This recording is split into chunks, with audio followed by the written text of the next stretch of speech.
Assalomu alaykum, Sog'in sadosi radio tinglovchilari, bir latifamiz bor edi. Shu latifamizni sizlar bilan birga baham ko'rmoqchi edim. Marhamat, tinglang.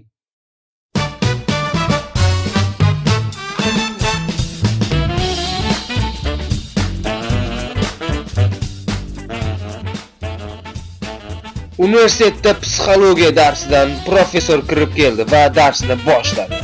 Hurmatli talabalar, bugun sizlar bilan insonlardagi 3 xil holat haqida gaplashamiz. Birinchi holat hayron qolish, ikkinchisi achchiqlanish, uchinchisi jahl chiqish. Men buni sizlarga hozir dalil bilan tushuntirib beraman. Dedi-da yonidan cho'ntak telefonni olib bir nomerga telefon qildi. Alo. Assalomu alaykum. Shuhrat uydami? Yo'q, kechirasiz. Siz adashdingiz shekilli. Bu yerda Shuhrat yashamaydi.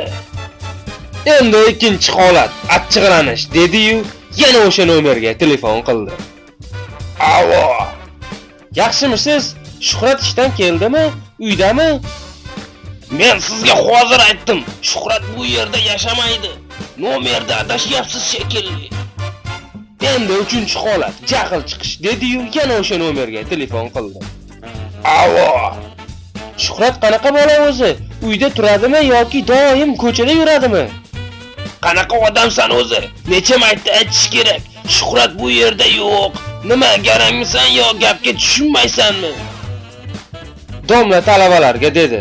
Xo'sh, kimda savol bor? Menda savol bor dedi bir talaba. Xo'sh, nima savol aytingchi? Domla, siz 4-holatni aytmadingiz. Qanaqa holat ekan?